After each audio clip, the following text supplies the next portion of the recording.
안녕하십니까. 더불어민주당 진짜 대한민국 중앙선거대책위원회 가짜뉴스 대응단 김희연입니다. 5월 12일 월요일 주말간 민주파출소 제보 및 주요 현황 브리핑 드리겠습니다. 5월 9일에서부터 12일 사이 3,963명이 방문하였고 1,664건의 제보가 접수되었습니다. 매체별로는 네이버가 19.29%로 가장 높은 수치를 기록했고 그 뒤로는 유튜버 17.91%, 커뮤니티가 9.55%, 현수막 8.17%로 제보되었습니다. 주말간 있었던 주요 제보 내용을 말씀드리겠습니다.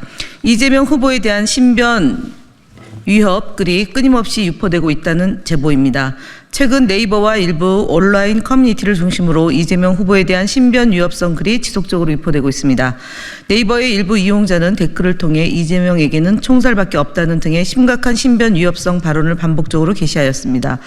DC인사이드 국민의힘 갤러리라는 커뮤니티에서는 이제 진짜 보수 대통합 가서 이재명 죽이러 가보자는 내용의 게시물이 올라온 사실이 확인되었습니다.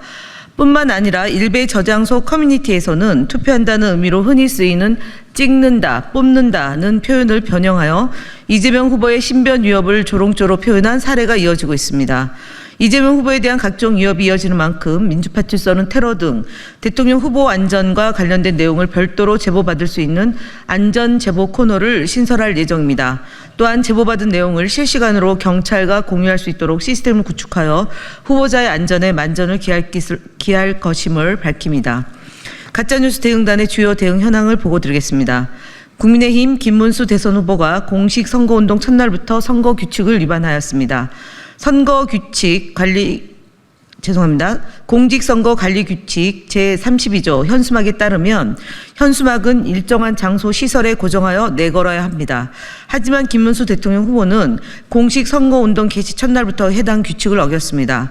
김문수 후보 측은 김문수 후보 부천시 합동 출정식에서 김문수 후보의 슬로건을 강조하는 현수막 3개를 나열하여 행사 분위기를 고조하기 위해 사용하였습니다. 앞서 언급한 규칙을 명백한 위반이라는 것입니다. 가짜뉴스 대응단은 이에 부천시 선거관리위원회에 해당 사례를 신속 접수하였고 부천시 선관위는 철거 조치 후 같은 일이 발생할 경우 엄정 조치를 취할 것임을 김 후보 측에 행정 경고하였음을 밝혔습니다. 뉴스데일리와 편파기획 보도, 더 퍼블릭, 헤럴드 경제 여론조사, 외국 보도 등에 관한 언론 보도 관련한 대응입니다.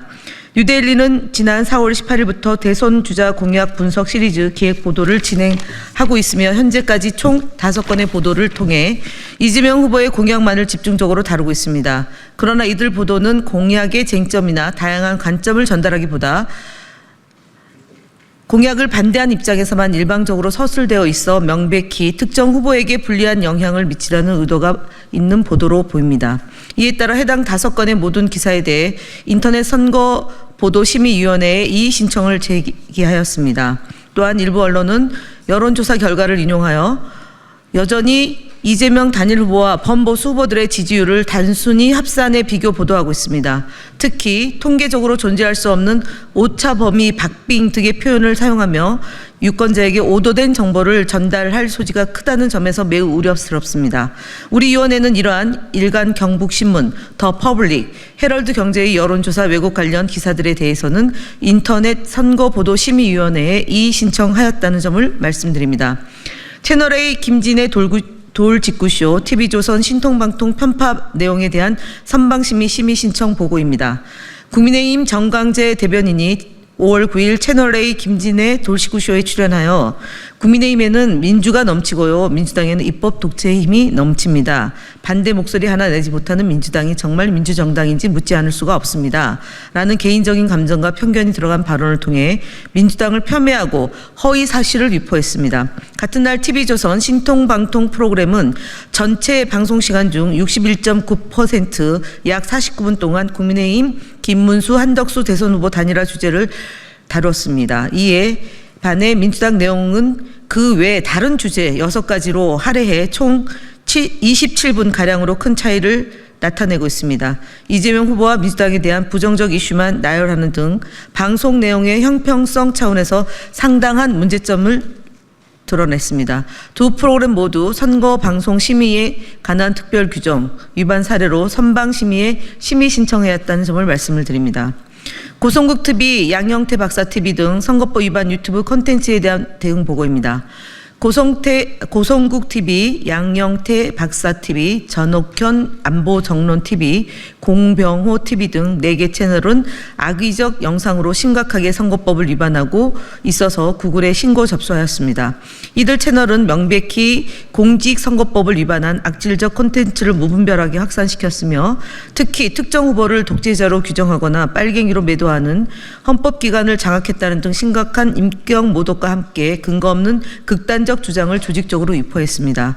특히 심각한 위반 사례로는 공병호 TV에 수도권에서 10,000표 정도 유조표가 투입되는 상황이라는 선거 부정 날조, 고성국 TV에 이재명이 대통령이 된다면 국민의힘을 정당 해산하려 들 것이라는 악의적 허위사실 유포, 전옥현 안보 정론 TV에 마은혁 같은 빨갱이를 헌재에 넣은 것도 이재명, 이제는 정부에다가 빨갱이를 받겠다는 거나 마찬가지라는 극단적 국가안보 위협 조장 발언, 양영태 박사 TV에 이재명을 협파하지 못하면 우리가 죽고 자유가 없어진다는 극단적 공포 선동 등이 있습니다. 이 모든 악질적 영상들을 즉각 구글에 정책 위반과 명예훼손으로 신고했으며 현재 선거법 위반에 대한 강력한 법적 대응을 추진 중이라는 점도 말씀드립니다.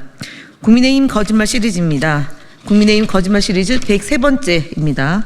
국민의힘 대선 후보가 김문수 후보로 확정되는 과정에서 국민의힘에서 후보 자리 강탈 시도라는 경악스럽기 그지없는 목불인견 막장극 사태가 있었습니다. 하지만 국민의힘은 이 사태를 두고 단일화 과정이라며 터무니없는 민주당과 비교하며 계속해서 국민을 속이려 들고 있습니다. 국민의힘 권성동 원내대표가 5월 9일 의원총회에서 역대 모든 대선 후보 단일화는 잡음이 있었다. 오히려 이재명식 잡음 없는 단일화는 거짓쇼다라고 주장하는 것이 대표적입니다. 같은 날 국민의힘 전광재 대변인은 국민의힘에는 민주가 넘치고요. 민주당에는 입법 독재의 힘이 넘칩니다라고 주장했습니다. 민주주의 정당에서는 있을 수 없는 대국민 경선 사기극을 저질러 놓고 민주라는 말을 입에 올리고 단일화라는 듣기 좋은 말로 포장하며 명백한 거짓말로 일관하고 있습니다. 북한 등 비민주 독재 국가에서도 벌어지지 않을 국민과 당원들이 선출한 대선 후보를 끌어내리려는 정당 쿠데타를 저질러 놓고 뻔뻔스럽게 민주당을 언급하며 거짓말을 하는 태도에 정말 경악스럽습니다. 국민의힘 대선 후보 김문수 거짓말 시리즈 첫 번째입니다. 국민의힘 대선 후보로 확정된 김문수 후보가 자신의 페이스북 SNS를 통해 대법원장 청문회는 삼권 분립 파괴 폭거라는 주장을 하였습니다. 하지만 해당 청문회는 사법부의 대선 개입 의혹 진상규명을 위한 청문회로 오히려 사법부의 정당 정치 훼손 시도 의혹에 대해 점검하고자 하는 취지입니다. 그렇기에 김문수 후보의 삼권 분립 파괴 폭거 주장은 명백한 거짓말입니다.